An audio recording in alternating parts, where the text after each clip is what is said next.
The new orange. In my situation, about half the time my wife is very cold-natured and abrupt, abrasive about things. If we are talking about something that we need to decide on and she wants to do one thing and I want to do another, I can try to explain why it is a good idea to do one thing, and about 75% of the time she will start to get very cold and abrasive, pushing what she wants to do, and won't give me a chance to even explain my perspective. I think this is a manipulation tactic and I find it very irritating.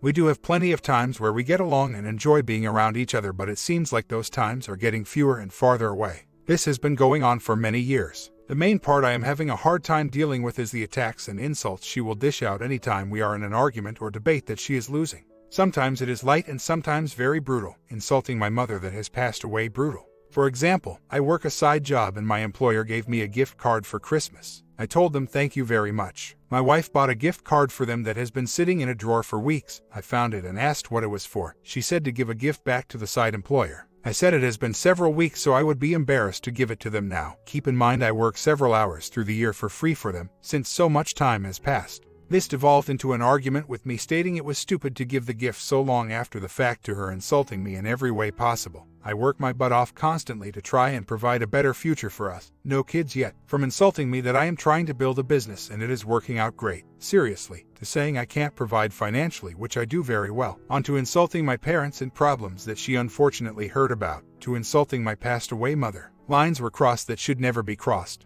as well as some other things I am leaving out that are hurtful. This type of scenario happens about once a quarter, but lesser intensity things go on all the time, weekly or bi-weekly. What scares me is today I am very calm and at peace on one side and thinking of different options like separation or divorce. It is such a shame to throw away 18 years of marriage, but what can someone do to fix this kind of problem, or does it get to a point to where there is nothing that can fix it? I do not want to get divorced, but I also do not want to be 60 years old with a wife that verbally abuses me every time she doesn't get her way or is just in a bad mood. I am kind of liking the option of getting separated for 3 to 6 months. Just so tired of dealing with constant stress and issues like the one mentioned above. I think it would be a nice break to just not have to deal with this stuff all the time. Usually about every week or two similar things come up in varying degrees. When I have brought it up in the past, she usually makes suggestions that she knows won't fly, like me staying with my dad that doesn't have internet access, and she knows well and well that won't work since I work from home many days and deal with our business online.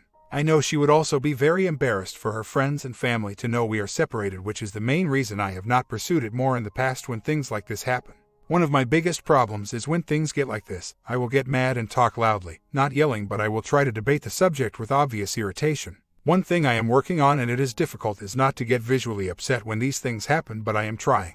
I never go crazy screaming or throwing things. Physically I stay sedentary and just talk loudly. Like if we do this then this will happen and will be much worse. I usually remain calm at first for a good part of these issues and then just get irritated and mad at how it's going down and how I am being treated and speak with a loud non-yelling tone. Maybe excitable is a good word. She does not get physical anymore but did pretty bad the first 5 years or so of marriage. Tried to stab me once, tried to run a car into another car head on once, tried to hit me in the head with a stick once, threw large items that could seriously hurt someone several times, grab a gun in a threatening manner once, but I do not think she would have used it.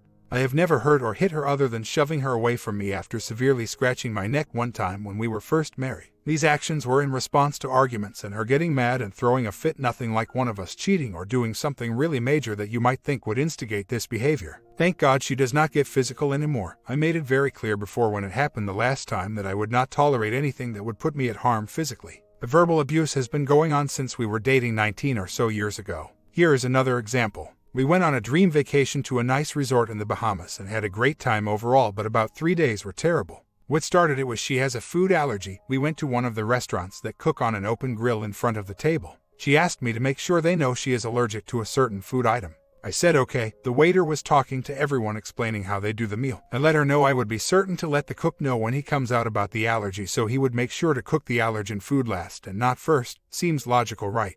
But she got mad and stood up and told the waiter, who did not take food orders anyways, instead of letting me take care of it. I tried to explain that I was going to tell the cook as soon as he came out because it would be fresh on his mind and we can make sure he is careful since we are watching him cook the food. It wasn't like we went back and forth about who to tell, and when just a few words during normal conversation she said tell the waiter, and I said it would be better to tell the cook, and then boom. So, the entire dinner she gave me the cold shoulder, never made a big deal about it in front of my family or other guests with us, but had an obvious attitude. So, the next 2 days she acted rude, abrasive, and cold to me, mostly in a passive-aggressive manner, but it is easy to tell there is a problem, and then when we were in private like the room it would get rough. I would bring it up asking what's wrong in a normal fashion and she would proceed to tell me that I am a terrible husband, stupid, worthless, embarrassing to her. During these times I do not apologize. We had issues like this for a few days and then she apologized and the vacation got back on track. Once things went south in our private conversations, I showed irritation and made comments that I would like to enjoy the vacation and not fight or have any problems. In the past a few times I have said we needed to go to counseling and she would change her attitude pretty quick. I think she knows how she is acting is not right and what a counselor would say. I am not saying it is all her fault though. I have my problems too, but I have made a lot of effort to live peacefully and not fight or have issues all the time. I work hard and provide more than she needs. She does not have to work full time. Well, I guess I still felt love for her and still do now. We came a long way from that point. Looking back, I should have left when some of these incidents happened. I am a lot bigger than her, so I think she thought she could do whatever she wanted and it would bounce off or something, but when you have someone even small, they can seriously hurt someone that is not fighting back. I did protect myself though, which is why I was never stabbed and not hit in the head with a stick. It did fracture my wrist though. I will heed the advice posted above if it comes to that. I remain calm and never throw or bash stuff together, just show irritation and talk at a high but not yelling volume. I am working on it. It is difficult but much better. I usually remain calm and talk normal during most issues, and when the verbal abuse starts, I can only go so long some of the time and get irritated. I see what you mean, but if I walked her out and locked the doors, I believe she would throw bricks through the windows. When things get abusive, should I just leave the room immediately? On the next comment, I agree. I let certain behavior go too long and made the mistake of not following through with ultimatums in the past. After about 5 years I started to not put up with a lot of the stuff going on and things did get much better after that point. I did love her when we got married and still do. She was my first serious girlfriend. We married at 19 years old, so my experience was pretty much nothing. The interesting thing is I grew up in a very supportive family. No verbal or physical abuse from anyone, male or female. Maybe that is one reason why it hurts so much. Some things I would not say to my enemy, but here is my wife saying it to me. But I think this is part of the problem. Her mother was very verbally and lightly physically abusive with her father sometimes, and she had other male figures in her family that I have heard her and sisters talk very badly about, like accusing them of stealing money that the guy worked for from the family. This part I did not know until after being married several years. It's interesting, the last year or so I have started making up my mind that when issues happen, I am not going to let it ruin my day or change my happiness level, and it has worked and helped a lot, but obviously still working on this habit.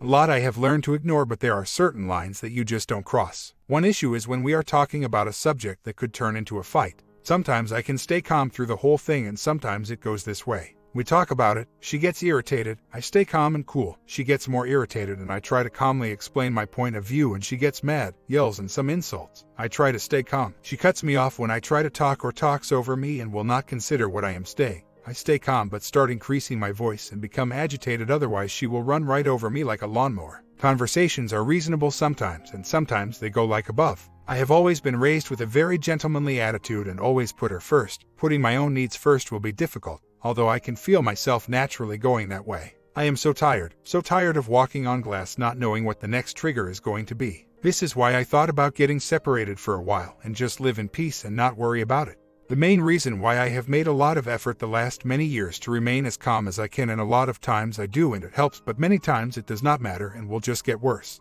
Either I walk away or I have to stand up for myself. When I say talk loud, I don't mean scream. Like you are talking to someone about 15 or so feet from you, or in a car with a window rolled down. I can handle tone and anger much better than I can handle the verbal abuse. When the verbal abuse or disrespect starts is when I start to show irritation, although it is getting better and sometimes I am able to remain calm. This usually does not stop her reaction, but it does help me not get as stressed or end up with a migraine later that night. What I don't get about the restaurant is it wasn't a real obvious problem at the time. It wasn't totally clear to me what the issue was until after the fact, but I knew she became cold and irritated. This is a totally anonymous forum. No one knows me, so I have no reason to lie. I do not have any idea whatsoever why she would feel that I would not keep her safe. I have always stood up for her with other people that gave her a hard time, with issues in previous jobs, against family members. If we travel, I make extra effort to make sure we are protected and prepared. For times when I cannot be with her, I stress to her personal safety and awareness. I have always worked hard and made good money, thank God. I am making serious plans all the time for our future so that we are financially taken care of. I care about her emotionally and when she is down or depressed. For most of our marriage, she basically has refused to work other than part-time some the first year or two. She did have a health issue about 7 years ago and legitimately couldn't do much for a few years. The last 5 years she has worked at home part-time on her own schedule in a very relaxed manner. Separation advice. It looks like we will get separated soon. It's kind of like trying to fix a gaping wound with band-aids. 1. Black white thinking, wherein she categorizes everyone as all good or all bad and will recategorize someone, in just a few seconds, from one polar extreme to the other based on a minor comment or infraction. She will look down on certain people pretty easily and elevate certain people, but usually doesn't go back and forth with the same person, although does over time on several occasions. She either respects you or doesn't like you much. 2. Frequent use of all or nothing expressions like you always and you never. Uses terms like you always do this or act that way regularly and during every argument, always an extreme. 3. Irrational jealousy and controlling behavior that tries to isolate you away from close friends or family members. She has always hated my mom for what she perceived as trying to steal me away from her, and took her anger out on me as a result and still does to this day. She thinks that I put my family first or I put my mom first. My mom did have some issues with me moving out such a young age and missed me, but the reality is she was not like my wife perceived her, and I confronted my parents every time they did something that was out of line and caused issues. I always put my wife first and stood up for her when needed. An example that she uses to hurt me to this day, about 13 years after the fact, is when we went on an out-of-country vacation for 2 weeks to visit her family. My mom made comment that if she died while we are gone, we will miss the funeral. She did have some serious health issues that could have made that a possibility, but it was manipulation and wrong for her to try and guilt us. The reality is she was afraid we would move to this country to pastor. Still no excuse for my mom to act this way. I went to my mom and told her that was not fair to make a comment like that and please don't do it again, and she never did. But my wife accuses me like it is my fault even today and accuses me of not sticking up for her when in reality I did confront my mom and dad about the comment and made sure she didn't do it again. She does not like to even visit with my extended family that I am close to. She no longer tries to keep me from them after I made it clear that I will not abandon my family and never see them again because she does not want to be around them, but just the act of me asking her to go with me on a family reunion trip every few years ends in a big fight. I never try to force her, but I let her know I would really appreciate it if she spent time with me and my family together and that I miss her when she doesn't go, but it always ends up in her attacking me and insulting my family. I can honestly say that I am not aware of any issues with my other family other than with my mom. They have always been very welcoming and loving to her. My mom was also very loving and looked at her as a daughter. I am very friendly and open with her family and have never tried to keep her from visiting or being around them. In fact, we take trips to visit her family on a regular basis, but she refuses to go with me to visit my extended family. Recently, what kicked off a big fight is such a stupid and silly issue. We had a family dinner planned for the New Year's. A new bridge opened with tolls in my area. We just took a trip over the bridge and paid the tolls. The day before, we agreed to take the non-tolled road that takes longer to get there since we were driving separate, so she could attend another event that she did not invite me to. The next morning, I offered to take my dad so he could save on tolls and gas and had a slip of mind and suggested he arrive in time to take the toll bridge even though I intended on taking the non-toll bridge. She got irate and exploded, accusing me of putting my family first and not caring about her. I tried to explain it was an honest mistake and slip of the mind, but it did not help and only made it worse. About 30 seconds after hanging up and realizing he needed to be here sooner, I called back and updated the time to be earlier to allow us to take the non-toll bridge. She continued to attack me because of it and brought up stuff from 12 plus years ago. At a later time, she then accused me of having a weird family that is too close and I should have slept with my sister. What a disgusting and mean thing to say to your spouse. As a family with them and their kids and my dad, we eat out maybe once a month and have a get-together maybe 3 times a year. She will eat out most of the time but does not attend most get-togethers to visit anymore. Her accusations are completely off base and unreasonable. 4. A strong sense of entitlement that prevents her from appreciating your sacrifices, resulting in a "what have you done for me lately" attitude, not appreciating all the 3-hour trips you made to see her for 2 years, and a double standard. This hit me hard in the last few days. I realized it all along, but I don't know, the reality just sort of hit me. I work hard and make plans for the future and still am able to spend as much time with her as she wants. I make good money and am working on plans to allow a better standard of living now and in the future. I can honestly say that it is so rare that she shows any appreciation or support for my work or the stress I go through every day at work that I cannot remember the last time she made any effort to show appreciation to me or say thanks. How was your day? Good job, etc. I compliment her all the time for her looks, effort with the household and the part-time job she has. Maybe I need to stop. What hit me is I don't think she really wants to be with me. She very rarely initiates any affection, cuddling, never says she loves me without me doing it first and just replies, or me making a comment that she never starts by saying she loves me. She acts as if she is entitled to all the love and money in the world but does not have to provide any effort or anything from her. 5. Flipping, on a dime, between adoring you and devaluing you, making you feel like you're always walking on eggshells. She goes irate over small things and things that she brings up from the past on a regular basis. Always my fault even if it is something that someone else did. Sometimes I am left stunned trying to figure out what set her off or why she is attacking me for whatever happened. But she does not flip to an adoring side. Maybe a get along well and can enjoy the evening level, but never adoring or overly affectionate or complimenting. 6. Frequently creating drama over issues so minor that neither of you can recall what the fight was about 2 days later. See pretty much all of the above comments I made. 7. Low self-esteem. Not that I can tell, at least. She seems to be pretty confident, although how she blows up with things related to my family makes me think there is some self-esteem issue. 8. Verbal abuse and anger that is easily triggered, in seconds, by a minor thing you say or do, real or imagined, resulting in temper tantrums or cold sulking that typically start in seconds and last several hours. This ties in with the reactions about my family above and also about other non-family related things. I constantly have to walk on eggshells, worried I will say the wrong thing that will set her off. This has become slightly better the last 5 years, but still a big issue. Family is only one example. She blows up for many reasons. The consistent thing is blaming and accusing me and then berating me. 9. Fear of abandonment or being alone, evident in her expecting you to be there for her on demand, making unrealistic demands for the amount of time spent together, or responding with intense anger to even brief separations or slight changes in plans. I can see this to a point. If she blows up about something before a trip or date night or get together, she will threaten to not go and stay at home, ruining plans, and has done so several times in the past. But she doesn't indicate that she wants to be with me, not openly at least. 10. Always being the victim, a false self-image she validates by blaming you for every misfortune. She does this all the time. The first few years of marriage I would apologize even when it wasn't my fault. Now I only apologize if it is my fault or partially my fault, but I make it clear if she is at fault. Any of the issues that always come up, she is the victim and it is always my fault. Even in cases that I had nothing to do with what happened, or when I try to explain what happened since she perceived it the wrong way or misunderstood what actually happened.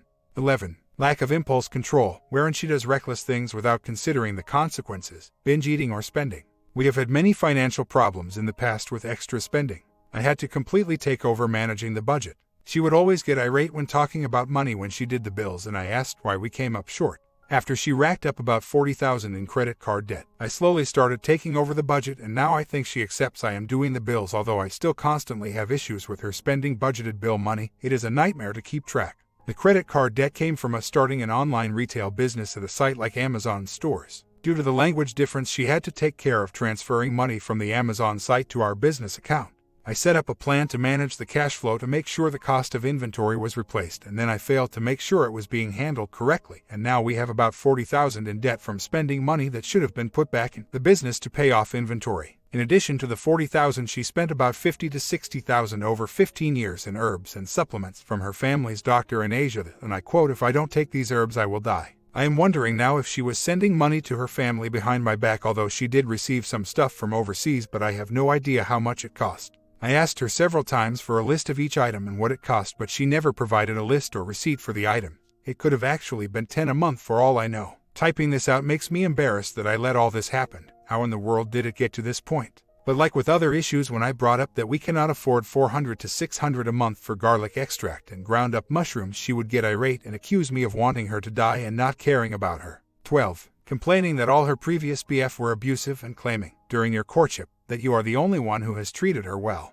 Never had this happen, although she does have a very negative opinion of the men in her family, accusing them of stealing money and not giving their family money to live on. 13. Mirroring your personality and preferences so perfectly during the courtship period, enjoying everything and everyone you like, that you were convinced you had met your soulmate. Not at all for this one. Some of the issues came up while dating. I was young and ignorant and did not realize how much of a red flag they were. 14. Relying on you to center and ground her, giving her a sense of direction because her goals otherwise keep changing every few months. Not that is evident by her behavior. She does have an issue with making goals and having plans for the future. 15. Relying on you to soothe her and calm her down when she is stressed, because she has so little ability to do self-soothing. She has a hard time calming down when she is stressed out, but does not indicate that she needs to be soothed by me unless verbal abuse is considered soothing her. She normally doesn't want to be around anyone when stressed out. 16. Having many casual friends but not any close long-term friends, unless they live a long distance away. This is very interesting. She has a few casual friends but no one that I would consider a really close friend other than her sisters and 2 overseas that she really doesn't even talk to that often. She has over-dramatized things with friends in the past and ruined several casual friendships, accusing them of acting crazy. 17. Taking on the personality of whatever person she is talking to, thereby acting quite differently around different types of people, and don't think this is the case too much. She does act way overly polite to people we meet casually, especially people she perceives at a higher level like a boss, pastor, or elder. Also, with new people we meet. 18. Always convinced that her intense feelings accurately reflect reality, to the point that she regards her own feelings as self-evident facts, despite her inability to support them with any hard evidence. This is definitely true with her. Any argument or thing that comes up, she cannot be convinced otherwise, no matter how sound the reasoning or evidence that I can show. In some cases, I have shown literal physical evidence of something, but she continues to be angry about it, fabricating a new reason. The main reason I feel that way is, to me, if you love someone, then you wouldn't do things with the sole purpose of hurting them, and you would show some affection and appreciation. I think she is capable of love, although I can see some similarity with the BPD traits as well.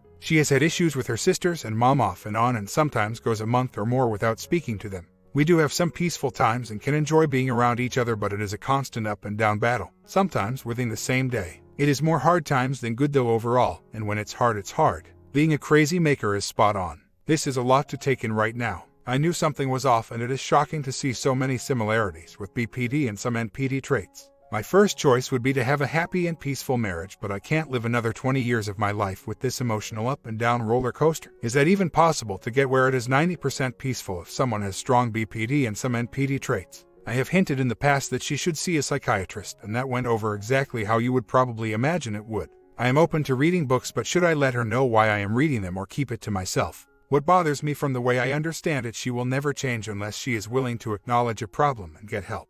I told her today that I would like to have a happy and peaceful marriage, but if the choice is the rest of my life with verbal and emotional abuse or divorce, then I will get divorced. She got mad and blamed me for everything for about 30 minutes and brought something up 15 plus years ago. I'm not really even sure what happened, since I can barely remember it. It has been very difficult dealing with this over the years. It's almost a relief to know that there could be an underlying mental issue at hand, not that it excuses the behavior. It is very demoralizing and degrading to live with someone like this. It's interesting you bring that up about the lying. She doesn't do it all the time, but sometimes when arguing about something she will accuse me of lying, and I will ask her to give one single example, and she can't do it. Just today I had mentioned that law in our state could force us to go through a 90-day period before finalizing a divorce, and she just came home and said that I said I would force her to move out of the house during that period of time. It never ends. Something that is really bothering me now is thinking back to something she said in our first few years of marriage. She got mad about something and blew up. I think it was the time she fractured my wrist with a stick, and she left overnight, and I had no idea where she was for about a day or two. She came back and said that she went to a bar and went back to someone's apartment and had slept with them. It made me pretty upset, and after some tears and broken heart, she said it wasn't true after a day or so of this. Even today she says it never happened. Sadly, I have enabled her and allowed her to continue acting this way, and I have developed some bad habits over the years. I eventually became very defensive when the verbal abuse would start up, which made the situation worse than it needed to be. The first 5 years or so she really steamrolled over me, as much as I hate to admit it. I had no idea what was going on and just thought it was my fault most of the time, and I was doing something wrong. The middle 10, I started to put my foot down on some things like the physical abuse, but I developed a bad habit of becoming defensive when the verbal abuse would start up. Every now and then she will pick something up and act like she is going to throw it at me, and I have to remind her she cannot do that, and I will not put up with it. I can see how defensive I became and have done much better in the last 5 or so years over time.